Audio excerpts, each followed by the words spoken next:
OpenAI recently announced a series of new features, new things that they're building, things that are in the works, things that you're going to be able to use. But there are quite a few features and announcements that they're not talking about. Today, Andrew, our CEO at NineTwoThree, is going to break down what he believes are the things that you should pay attention to and how to get the most out of this new era of AI. The direction of OpenAI and ChatGPT is to be an operating system. Google is going to be a competitor of theirs. Microsoft is going to probably try to split. They have announced last year that they are going to come out with hardware, and we're going to see something from ChatGPT relatively soon. And it's going to be a device that interacts with the large language model. For the first time, I felt the need to get ChatGPT Enterprise. All right, so Andrew, talk to me about this operating system choice that OpenAI has made and what that means to business owners and leaders. Yeah, so at their dev conference, they have announced that they're doing two big things to the platform. They're creating Agent Kit, which is a place to build agents, but they're also building an SDK into their platform so that you can build an app store. And when you build an app store, or you intend to build an app store on your platform, you are segmenting yourself out from the competition and saying that this is going to be the home place for developers. And that's a massive decision. It's something not to take lightly because the direction of OpenAI and ChatGPT is to be an operating system. There is no way about it. They are talking directly to developers to say, come to my platform, build your apps in our app store, and support the future of large language models through only ChatGPT/OpenAI. It is a monumental shift from where we thought large language models were going, because large language models have started to become a commodity. Every software tool you opened up has some sort of ask, the large language models, summarize, semantically search, like all that became just a commodity in any product you use. Even some of the smaller SaaS products like DocuSign are starting to get large language model type tooling inside of the platform itself. So the commodity play has been happening. And as we go into this giant AI bubble, the thought process was that the large language models not only supported all of these applications, but were just a feature, not the main product. OpenAI, to stay in the news, is continuing to push forward that AI is synonymous with ChatGPT.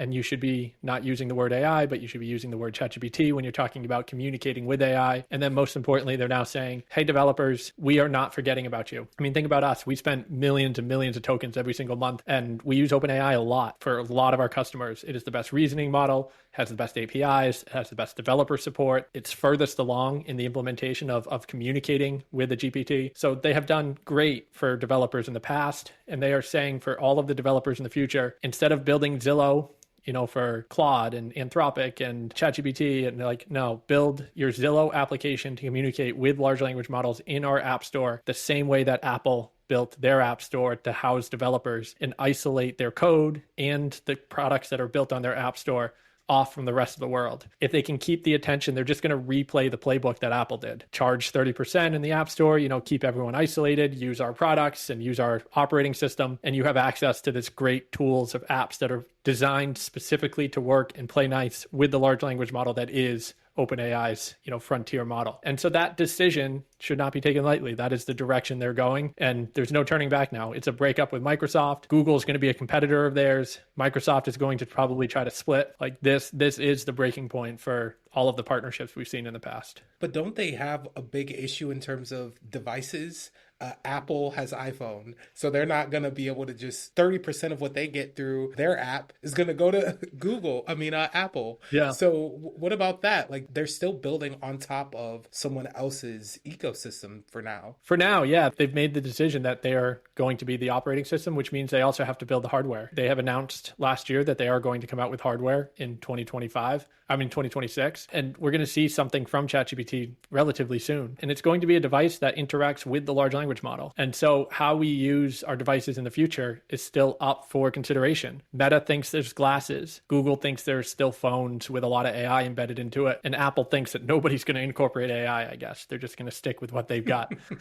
But we are entering into a world of unknowns. And ChatGPT is thinking maybe hardware is not as important as it was in the past. Maybe the software is, maybe the developer platform is. And I think that's the direction they're going. For the first time, I felt the need to get ChatGPT Enterprise. enterprise. Like you talked about this operating system. If I'm a business owner, I've already got ChatGPT Plus or Pro or whatever you want to call it. And now I'm like, do I need the bigger plan? Should this be my operating system? Should I get off of whatever Google or Microsoft? Should I just give it all over to OpenAI? What do you think? There's the whole cowboy large language model tooling that's happening where like a company has an operating system or like they're using Microsoft or Google and some cowboy comes in and is like, hey, look what I built on ChatGPT to help our workflows, to help us. And of course, it's going to save time and be revolutionary compared to what the company's currently doing, but it's an unlicensed company, account. It's like a personal account like you're talking about. And if that is what you're using ChatGPT for, to enhance your workflows, to better your business acumen, to like improve your day-to-day mundane tasks at work, bringing your own large language model to work is not the right path. You should be talking to your company about enabling tooling inside of your company to mimic or match what you can do at home. It's the same argument we had when laptops hit the scene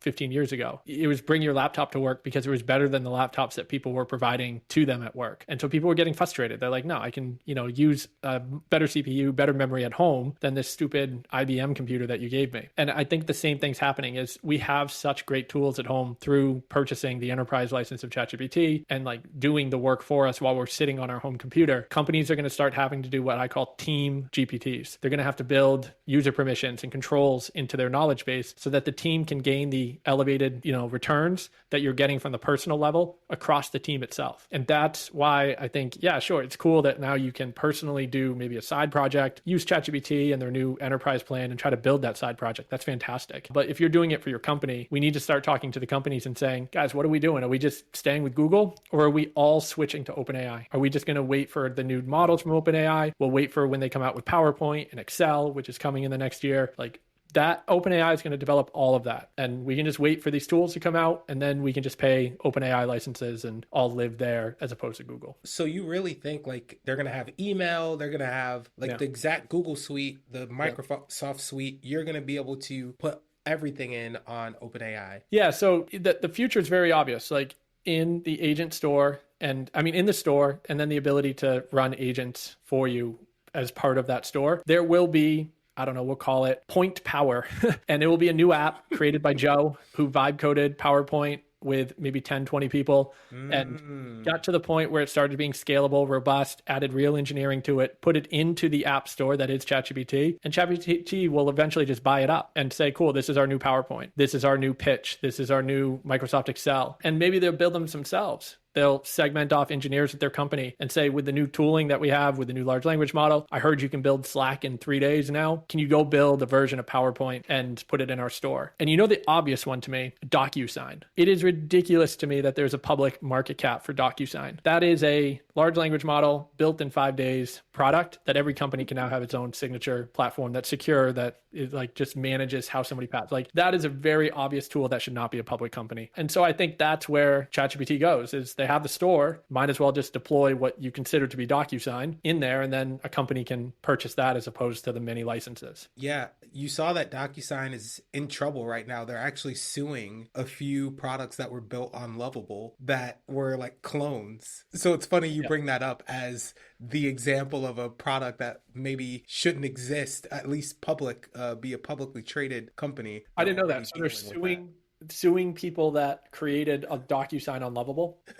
Yeah, it's like a thing. I think that goes to something we talked about off camera of the moat, of like how to identify a moat for yourself. Because like you said, if OpenAI is now going to build the copy, I know one of those moats as a marketing person is distribution. You could build it, but now you got to get people on it. What are other ways you think people can identify things worth building? Maybe this connects directly to us in AI projects. What's worth building versus just using one of these pre-existing tools? Yeah, that's super interesting about DocuSign, because if you think about it, they never really had a moat, except for the fact that no one else could create that at scale, so that we all used. The only moat is that company A and company B both used DocuSign. Same with Slack. Company A and company B both use Slack, so it's easy to communicate. It's not that the product is so hard to create, it's that the distribution has allowed us to just fall and say, hey, I'm going to sign some paperwork for my mortgage. I'm just going to use DocuSign, right? Because my mortgage lender use it. I already have an account. Let's sign it, right? Same with PayPal. Actually, PayPal is another good example. The question that you asked is like, how do we distinguish what the moat is when you need to decide what software you need to build? It's 100% around data. DocuSign doesn't have any data. They're selling like companies the ability to do something that they can't do with their internal tools. If you're doing that with your software, you're going to be eaten up by not just the large language model, like you should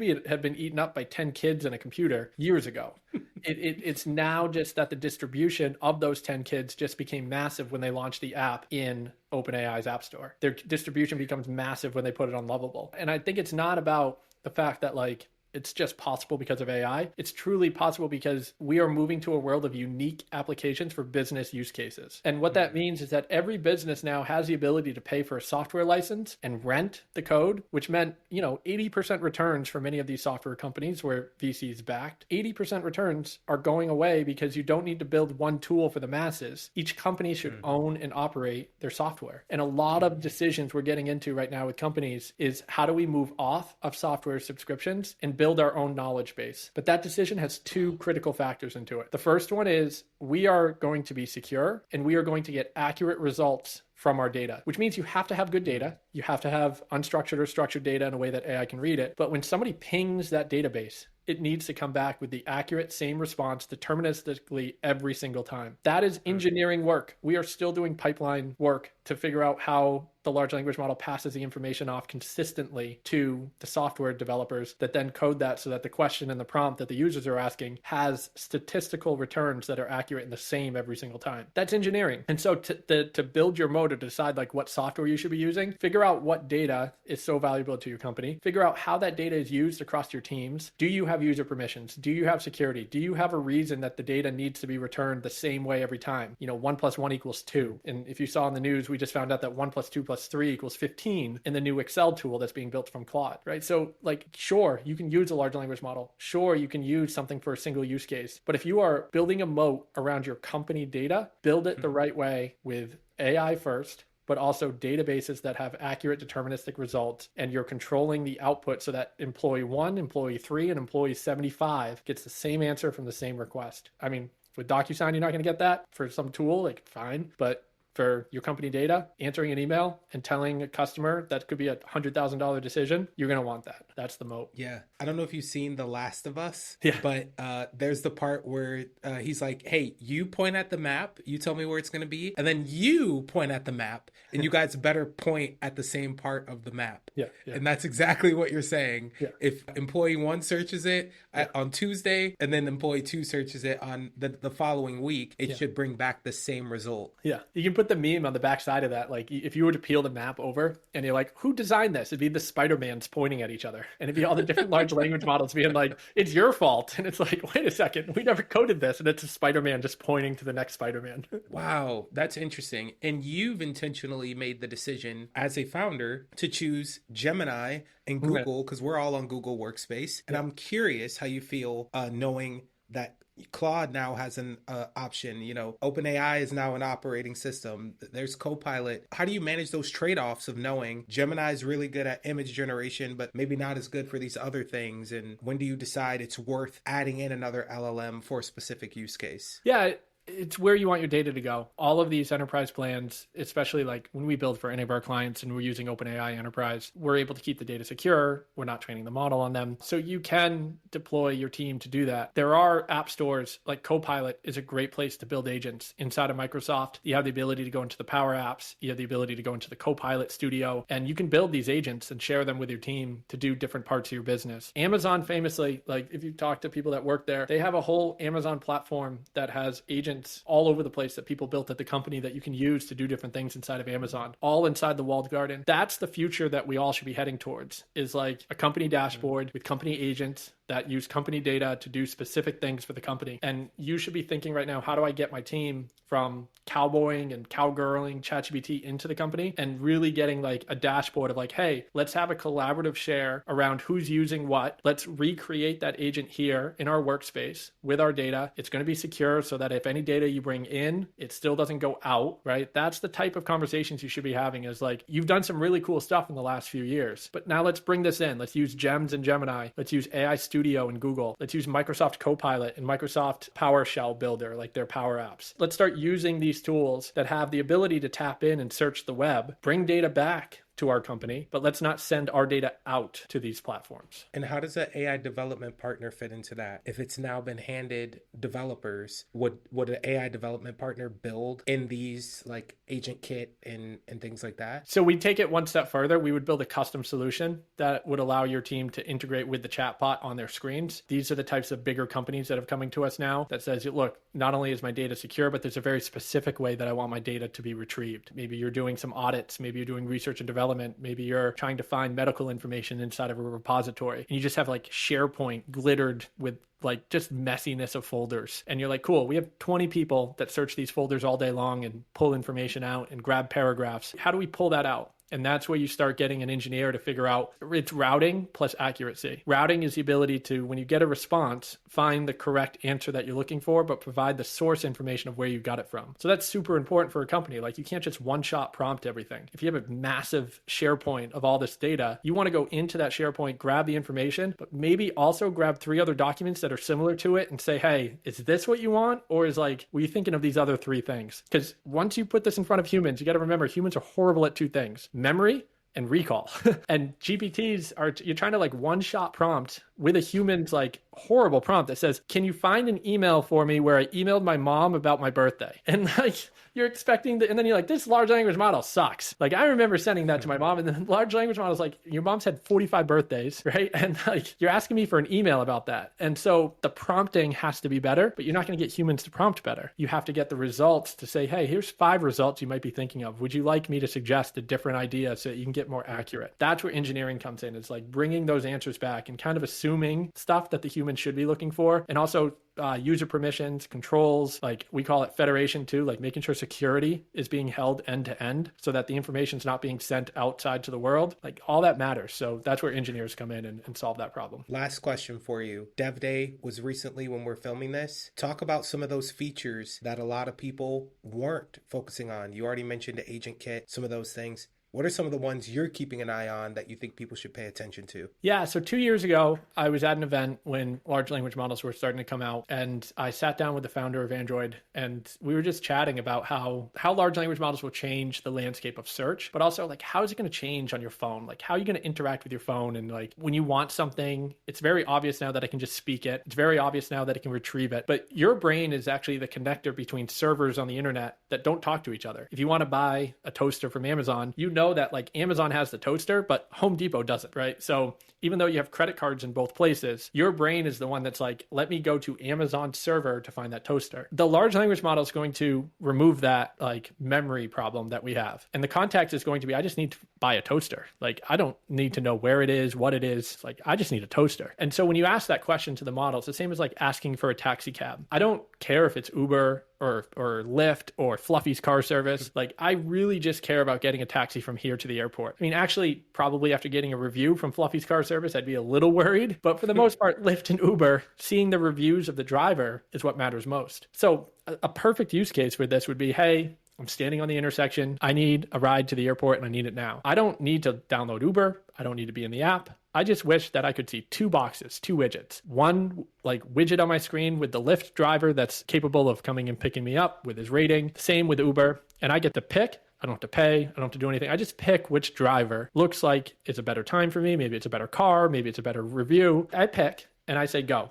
And that's it. On the back end, what should be happening is these agents should be sent off. They should go into the application that is Uber or Lyft. They should source for the right driver that's similar to drivers I've had in the past, similar to cars that I expect to have. Maybe those settings of silence and all those things that I've set in the Uber app in the previous rides that I've had. Maybe it's a driver that I've even had before. Like, it doesn't matter. But like, all of those controls should be done by the agent, pulls out the drivers, pulls out the information, gives me that information on the 2 widgets. Then after I pick it, it goes off and purchases it for me, schedules the ride, and shows me when that driver is going to pull up. It also realizes that I didn't have dinner and asks the Uber driver to stop maybe at a sandwich shop on the way by and pick that up, because I usually do that when I go to the airport. That's the type of stuff that like the phone should be doing. And that's what Pulse just came out with. Pulse is the idea of like proactively thinking about your day and assigning agents to do that into the future. And this is where founders like me are really excited, because ChatGPT just shown us what we thought about for 2 years ago, but it's starting to see that like proactive agents can start predicting and planning for you from your calendar, from your email, from like things you do in the past, and have information ready for you so you're not prompting all the time, that you're just retrieving the information when it's necessary. And this is finally when we can go local. We cannot run a large language model on our phone, but we definitely can pull a bunch of information for our day and ask the model to call on that if it needs it for the day. And there's definitely enough storage to have a day's worth of like maybe prompts that I might ask in that day. And that's how you get a large language model on the phone. Wow. That just clicked. Like the world opened up to me. The widgets, I'm not going to lie, I was like, okay. But now hearing that, I'm like, whoa. And the opportunity on the side of building consumer applications or building use cases into there, and also the work use cases are endless. All right, this is a good episode. We covered a lot of different topics. If you liked this episode, then you'd like this video here where we go into a very similar topic. All right, Andrew, thanks for another good episode. Thanks all. Have a good day.